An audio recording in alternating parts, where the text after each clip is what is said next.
Hace días que no publico un video. En la actualidad, escuchamos términos que se mencionan tan a la ligera para mencionar a los demás, pero no para mencionar nuestra inclinación política propia. En este video explicaré los hechos del origen de ambos términos, y por qué considero que en la actualidad ya no tienen sentido alguno, y cada vez nos acerca a una polarización mayor. Antes de iniciar mencionaré izquierda o derecha. ¿Quién tiene la razón? ¿Quién no? ¿Quién está a favor del bien? ¿Y quién está a favor del mal? Al fin y al cabo todo es debatible, lo único no debatible es la vida, pues si ésta se pierde por alguna causa que no es natural, lo anterior dicho será en vano realizarlo. La vida, en cuanto a la creencia que tengamos, siempre está por encima de todo. Bienvenidos, yo soy Lark y ese es un nuevo video.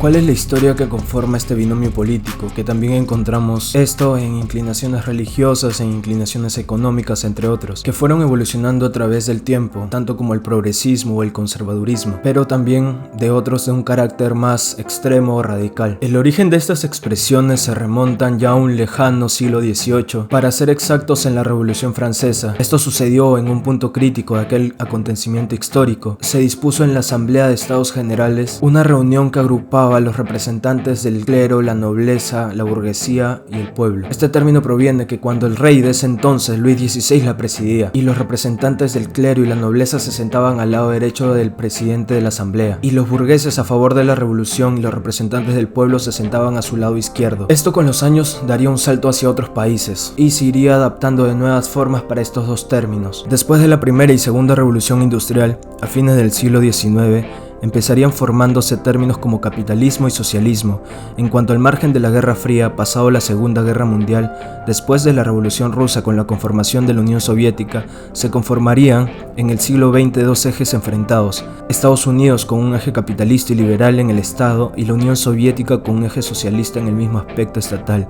Un ejemplo de este confrontamiento fue cuando en la invasión japonesa en la península coreana, ambos países integraron una recuperación de la soberanía de Corea junto a participaciones civiles, quedando como ya es entendido hasta la actualidad la división de Corea, conformando dos estados políticamente y económicamente antagónicos: Corea del Sur con inclinación estadounidense y Corea del Norte con inclinación soviética. Finalmente esto también repercutiría en la política peruana, con la creación de partidos políticos donde en resumen se considera partidos de izquierda o derecha, sin darse cuenta que el humano en su pensamiento político es una mezcla de matices donde cada uno proclama lo que es el bien. Para no caer en el absurdo de defender un extremo, a continuación mostraré perspectivas para que cada persona forme su conclusión.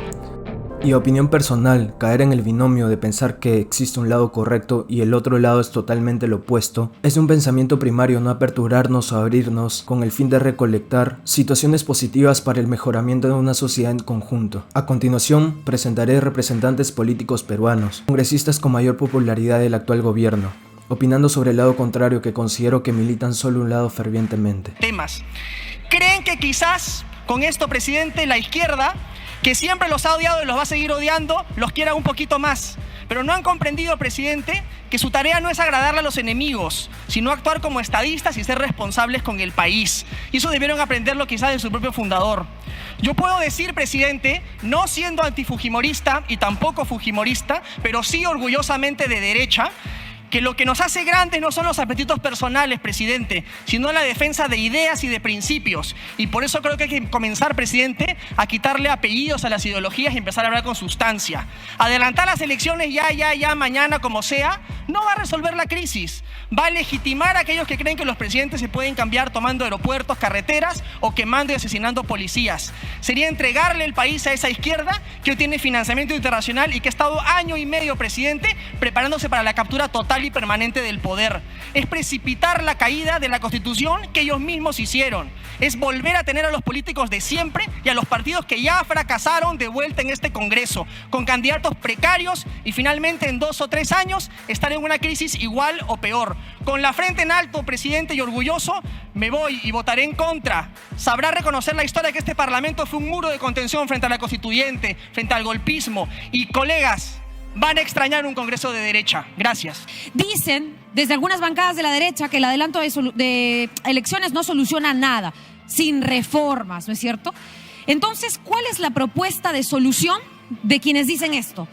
¿Cuáles son esas grandes reformas? Porque si la solución es que todo siga como está, bajo control, como dice la señora Dina Boluarte, cuando se están comprando 9 toneladas de lacrimógenas para solucionar, entre comillas, la crisis, y no se puede concretar todavía la compra de urea que tanto le criticaban a Castillo, y hoy nadie le dice nada a Dina Boluarte, cuando hace 2 semanas se acaba de caer nuevamente la compra de urea. Entonces, claro, qué curiosa esta crítica direccionada que no ofrece ninguna solución. Demorar todo y seguir reprimiendo, ¿eso es paz? ¿Esa es la solución?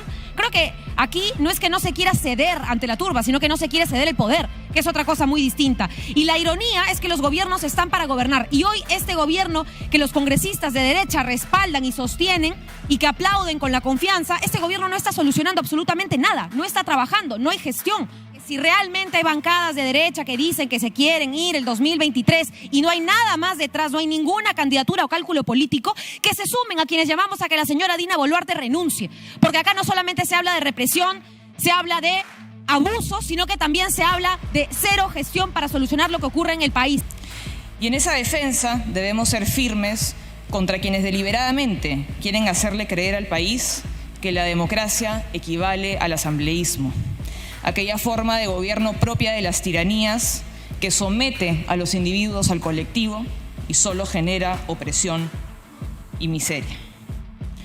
Debemos combatir el populismo y la demagogia que manipulan para debilitar poco a poco los límites al poder y así capturarlo por completo.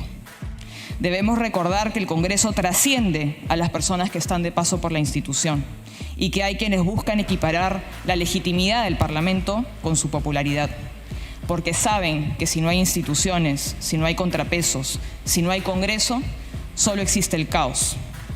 Y en el caos reina la fuerza, no la razón, no la ley. Qué buena pregunta la tuya. O sea, recién van a hacer la tarea. O sea, ellos acaban de votar en enero una cosa que ellos, ni siquiera ellos han entendido. Porque así se vota muchas veces en el Parlamento, se vota con el hígado, ¿no? Entonces, tú sospechas que puede haber un referéndum por Asamblea Constituyente y que en vez de decir, no, preparemos al país, ¿no? Para un debate constituyente, participemos todos, democraticemos, que la gente participe, para que la gente participe, ellos dicen no, mutilemos el derecho al referéndum, que no haya referéndum, cerremos la puerta, no escuchemos a millones de peruanos. Absurdo. Hasta el momento, en cuanto a la medida de lo posible, traté de ser objetivo y mostrar los hechos. A partir de ahora será mi opinión sobre ambas partes políticas. Yo considero tanto izquierda como derecha en la actualidad en el Perú como tal no existe, sino existe una representación política por partidos. Y estos partidos se adaptan de acuerdo al contexto, pero en sí tienen ciertas bases políticas, podríamos considerar. Pero ¿por qué yo considero que en la actualidad ya no tiene sentido? Quisiera hacer un ejemplo, que es un ejemplo un tanto sencillo, que en parte de lo bueno y lo malo es en cuestión a la perspectiva. Por ejemplo, en la cadena alimenticia tenemos 3 animales. Los animales serían el águila, la serpiente y el ratón. La serpiente es comida por el águila y el ratón es comida por la serpiente. En cuanto a la perspectiva de lo bueno y lo malo, uno pensaría para el ratón que la serpiente es mala y para la serpiente que el águila es mala. En el supuesto imaginativo que un ratón está a punto de ser comido por una serpiente y en ese momento el águila se come a esa serpiente. Para el ratón pensaremos que el águila es buena y para la serpiente pensará que el águila es mala. Entonces, tan solo lo bueno y lo malo es cuestión de perspectivas como tal, pero bueno, quizás sí haya sentencias totales como la perspectiva de que, por ejemplo, lo más importante es la vida. Entonces, entre estas cuestiones lógicas podemos aclarar que ser parte de un grupo o ser parte del otro no tiene totalmente lo correcto para el bien del todo. Entonces, quizás la mezcla o el equilibrio de ambos sería para dar conclusiones que puedan ayudar a mejorar una sociedad en futuro o una sociedad en conjunto. Considero que estar desde un punto de vista nos podría acercar más fuerte a llenarnos de sesgos por defender nuestra posición política. Y es que considero que en el mundo como tal no existen los binomios o la dualidad. Yo considero que es un pensamiento primario totalmente, como el de los animales, como les mencionaba, en el que si algo es bueno, lo opuesto es totalmente lo malo. Entonces no hay una escala de grises o no hay una escala de decisiones o una escala de comportamientos en el que podríamos variar entre un extremo y el otro extremo. Y es que considero que esto es parte de un sentido primario en el que existe la dualidad, donde existe lo bueno y lo opuesto es totalmente lo malo. ¿Por qué?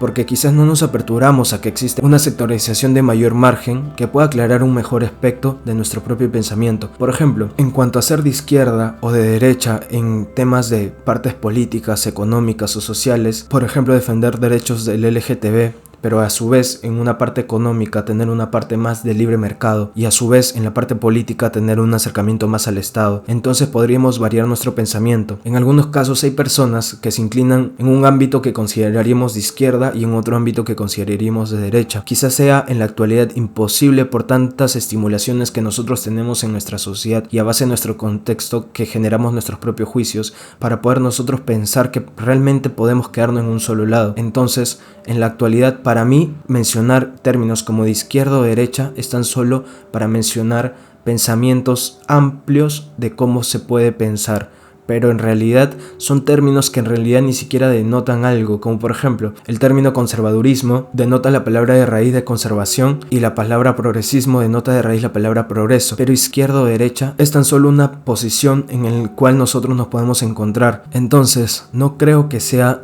crucialmente importante que sigan existiendo estos ámbitos. Para terminar el video, creo que esto más nos ayudaría a una polarización. Esto se vio en las últimas elecciones presidenciales, por ejemplo, que éramos 50 y 50 defendiendo a dos personas que quizás llevaban un margen por la izquierda o por la derecha, pero por el simple hecho de esforzarnos para no escoger el otro lado, empezamos a defender nuestro punto sin darnos cuenta de que podríamos juzgar el punto que nosotros tenemos. Y para finalizar, no es necesario tener la razón, sino es dar nuestro punto de vista y que este punto de vista sea argumentado, y algo en lo que no estoy de acuerdo que al mencionar nuestro punto de vista se llegue a la ofensa. Así que espero te haya gustado este video. Es un video un tanto corto para poder mencionarte un poco de las ideas que tengo. Quizás esto lo vaya a profundizar en un video en un futuro, así que no te olvides de suscribirte y nos estamos viendo en unos días para un video nuevo. Todo va deprisa, el tiempo se desliza, nada cristaliza. La muerte y el amor son insobornables.